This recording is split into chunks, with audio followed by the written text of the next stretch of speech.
This is Warren Redlick. I am in Thailand. I'm in a city called Pattaya that's southeast of Bangkok. I've been staying in Bangkok, but I'm visiting a friend here in Pattaya.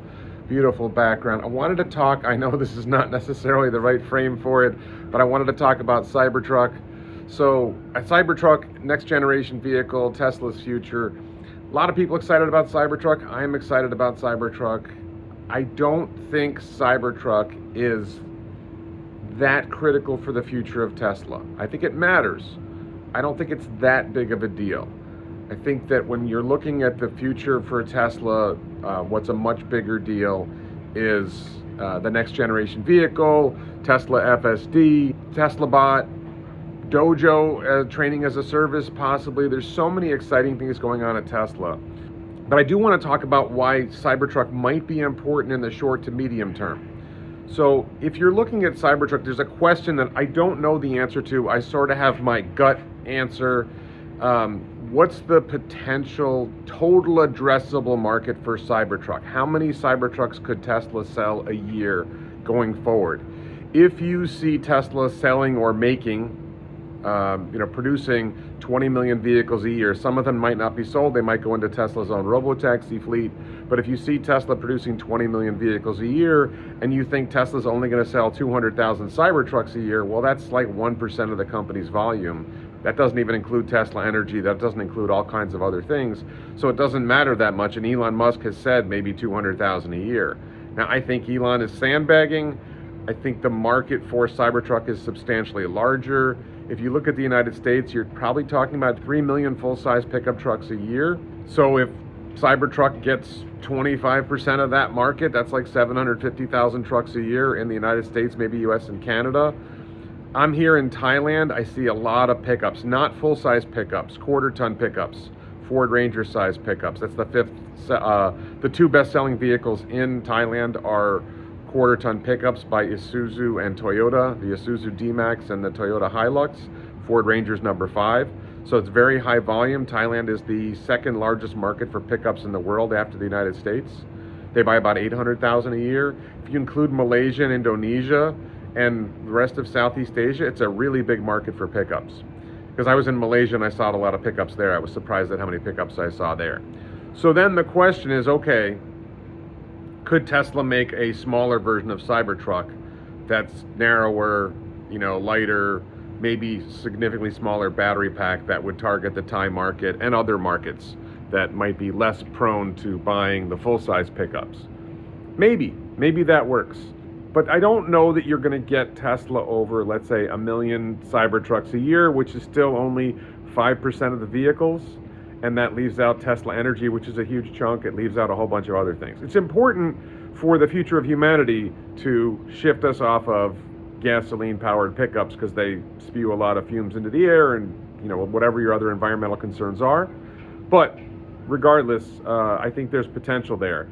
And so I think when you're looking out in the next 2 or 3 years, if Cybertruck does reach 500,000 units a year, if we do hear about a Wolverine edition of Cybertruck, a smaller edition of Cybertruck to hit markets like Thailand, that could be significant for the stock when you're looking out in the next 2 or 3 years. But if you're looking long term, I think the really big moment is when we learn more about the next generation vehicle.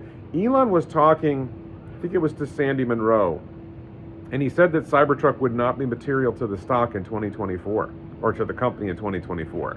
Which is kind of a little bit of a surprise that Elon said that. If they make 100,000 vehicles and they have an average selling price of $80,000, that's like $8 billion a year in revenue. I think that's material, but maybe they don't expect to make 100,000 in 2024. But even 50,000, you'd have $4 billion in revenue. Is that not? I don't know what rises to be material. But I just thought that was an interesting statement from Elon. But then later in the same conversation, he said he couldn't talk about the next generation vehicle because he couldn't talk about things that were material to the stock or the company. So the next generation vehicle, which probably isn't going to deliver a vehicle in 2024, is going to be material to the company, but Cybertruck isn't. Now, maybe I'm over interpreting what Elon said. I think there's something in that. And I think that sometime in 2024, Tesla is likely to announce, here's where we are with the next generation vehicle. Because he said they're pretty far along with the factory, pilot production line in Texas. So I think somewhere in the next 6 months to a year, we're in December of 2023 now. So sometime we're going to learn more about the next generation vehicle. And my gut hunch is that the next generation vehicle is going to ultimately sell maybe 8 million units a year, which is a really big chunk out of 20 million. And it's going to be very low cost. Like I get over optimistic about this stuff, but as inexpensive as Model 3 is right now, I think we're going to see the next gen vehicle come down to, there's going to be a low end next gen vehicle. It's going to be under $20,000 in the US. There's going to be a next gen vehicle in maybe China that's like $17,000, $18,000. And in the U.S., you get it down to even $25,000. You give it a $7,500 tax credit. I don't know why anybody's buying any other vehicle. If it's comparable to like a Corolla, RAV4 type thing, if it's comparable to a RAV4, like how many of those do you sell if you get a tax credit and it ultimately costs you $17,500 and it saves you, a couple $1,000s a year in gas, versus buying electricity versus gas. And you don't have to get brakes. There's so many advantages to owning an EV. So but if they get it down to 20,000 and now it's like 12.5 after the tax credit, it just gets crazy. I suspect that sometime within the next 6 months to a year, Tesla's going to announce details of the next gen vehicle.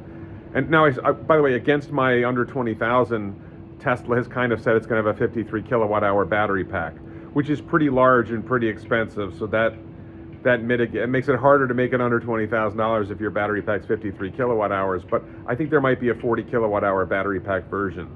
That's just a gut hunch, a 40, 45 kilowatt hour battery pack version that would help bring the price down a bit more, bring the weight down a bit more, a whole bunch of advantages. If it's running as a robo-taxi, I don't know that it needs a 53 kilowatt hour pack. I don't think it's that big of a deal for the vehicle it may not be driving that many miles in a day.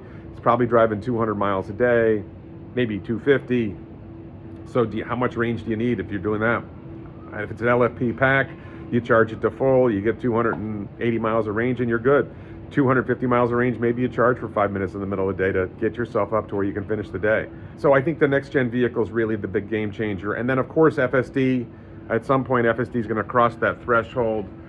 There was a post yesterday from Steve Jurvetson, who's one of the early investors in Tesla and SpaceX. He's a venture capitalist. He's one of my favorite people out there in terms of the investing world, the VC world. Doesn't talk a lot, doesn't say much, and it sounded like from his post, remember when he saw a Dojo tile in person, and if I'm overreading what he wrote, the Dojo Exapod, there's already one Dojo Exapod running, which is, a cabinet with, I think, 4 tiles or 6 or 8 tiles or something like that. If they're running that, that's a really good sign. If Dojo ends up being, think about this. Let's suppose it ends up being that Project Dojo, maybe it's version 2 of Dojo, ends up being effectively a competitor, an equal competitor to NVIDIA. Well, NVIDIA is $1 trillion company. So does Tesla have a chip hardware startup inside the company that's $1 trillion company? Inside a $750 billion company? Is Dojo alone worth $1 trillion? It's possible. Ultimately running Dojo as a service, that the value add there might be huge. So it might be bigger. And then you've got, robo-taxi, and I've done the robo-taxi model for people many times, showing, 10 million vehicles making $50,000 a year in gross profit. You got $500 billion a year in gross profit. Tesla's gross profit last year was like 20 billion. That's a 25x. And then bot, the numbers just go crazy. So there's so many good things happening for Tesla in the long term, and I think we're seeing hints of it in the short term. And so I'm still all in. This is not my place, but this is one of the benefits of being an early investor in Tesla. Is we're out here with a gorgeous ocean view. I'm visiting a friend. I still believe in Tesla. I still believe we're going to see 5x, 10x, 20x in the stock from where we are now. And if it's only a 5x, I'm not going to cry. Please check out my other videos. Support me on the Locals platform, on Patreon as a YouTube channel member, and most of all as a subscriber on the X platform. Please support the X platform. Free speech is important. Thanks so much for watching.